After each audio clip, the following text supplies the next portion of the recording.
Ben Shapiro, a white knight for the establishment crusade.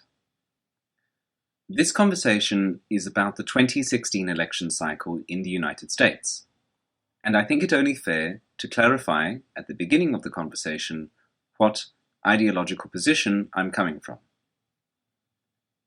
I'm an anarcho-capitalist and do not believe that any politician will bring about prosperity, reduce government interference in people's lives, reduce taxation, reduce spending, or make the common man safer or happier.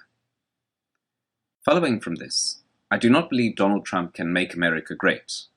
Only Americans can make America great, whatever that may mean. The rapidly emerging catastrophe in the United States of astronomical debt and mass invasion from the Third World is first and foremost a problem of censorship, that is, political correctness. Without political correctness, the myriad absurd policies that are dooming America could not be sustained. So, to the extent that a presidential campaign or presidency might encourage people to repudiate political correctness, I am interested to see it do well. Again, this doesn't mean I believe in any politician's promises, but a political campaign, insofar as it is a cultural phenomenon, can effect a cultural shift under certain conditions. It is also arguable that even if a political campaign succeeds spectacularly as a cultural phenomenon, such as the Ron Paul campaigns for promoting libertarianism, it might on balance still be worse in the long term than working directly on the culture. But that's another argument. All of this means that of the options available, Trump, Cruz, Clinton, I think that Trump is not only the least of the evils, but may, perhaps inadvertently, set in motion a profound repudiation of cultural Marxism. So, now that we've got a basic outline of my position on the matter, let's talk about Ben Shapiro. So here are a couple observations about Ben Shapiro's treatment of the election cycle in 2016. First of all, he's been white knighting very, very hard for Michelle Fields. He has exaggerated her injuries. He's lied on her behalf. He's talked in the typical lawyer fashion about her being assaulted or technically assaulted, even though by the same standard she assaulted Donald Trump. He's ignored basic facts of the matter, the fact that she claims to have been grabbed on her upper arm, but in fact the bruises seem to be on her forearm. She didn't have a press pass on her. She invaded Trump's security ring without permission. And Ben Shapiro has doubled down on his own white knighting by the standard feminist tactic of shaming men who disagree with his truth-bending assessment and mocking Trump, who receives daily death threats for taking security precautions.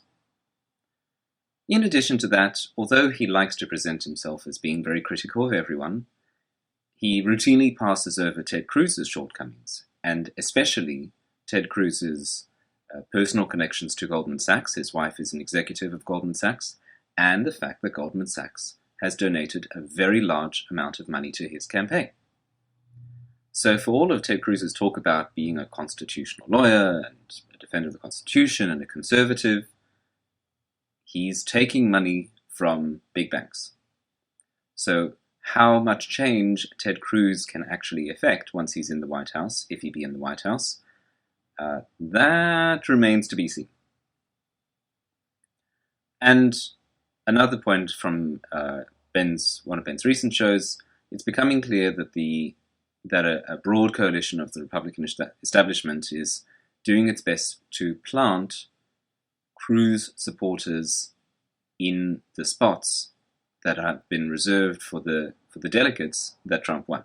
So, of course, on the first round of voting, they are obliged to vote for Trump, but on the second round, they're going to switch and vote for Cruz. And this is not, to put it mildly, this is not fair. If it were the Cruz camp doing its best to work its way in, I could understand that. But this is not the Cruz camp. This is the whole weight of the Republican establishment trying to pick the winner of what is supposed to be an independent race.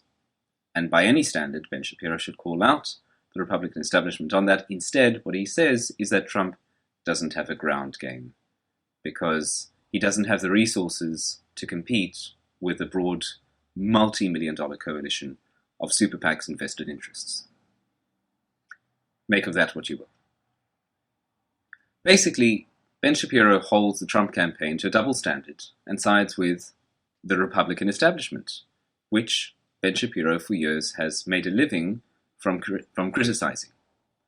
If you go back to 2012, Shapiro wrote in his column, and there's a link below, "We are now at a crisis point. More democratic rule is the highway to hell. More paper Republican rule is the slow road to the same destination. Paper Republican is what he calls the establishment. It's time for the Republican Party to present a true conservative alternative. Anything else is suicide by inches." And this is from the article that he titles "Time to Purge the Republican Party." So in 2012, he was calling to purge from the Republican Party the very same people he's supporting now. Why? Because they're against Trump. And as I'm going to argue, there's something underlying, or there are some factors that underlie his outright opposition to Trump and his automatic support for anyone who's against Trump. To put it in this context, Ben Shapiro has a pet theory about the great, slumbering, true conservative voting bloc that goes something like this.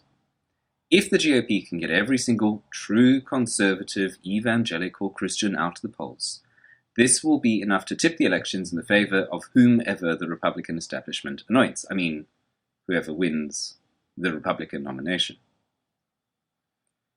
To put... Let's just say that the last time this seems to have happened was in the 1980s.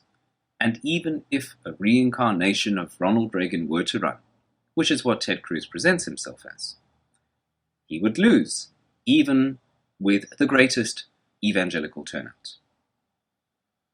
And if you return to the self-same article, I'll leave it to you to decide which of the following Ben Shapiro considers true conservatives.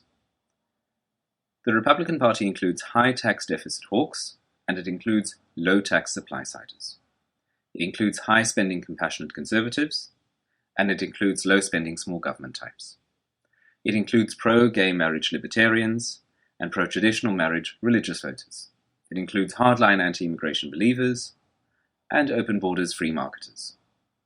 It includes Ron Paul isolationists, George W. Bush Wilsonians, and everything in between. So, whom would Ben Shapiro purge? I think it's pretty clear. What Ben Shapiro has been tremendously good at is attacking political correctness, for which he should be lauded.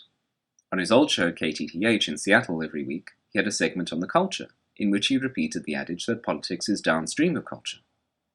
But now, when Donald Trump's campaign has pushed back against the leftist media and political correctness, Ben Shapiro has run into the very welcoming arms of the Republican establishment and the Never Trump campaign.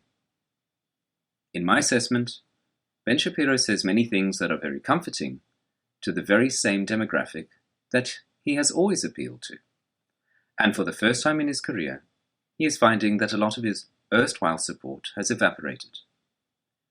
If you listen to his podcast, it becomes clear that he doesn't understand the alternative right.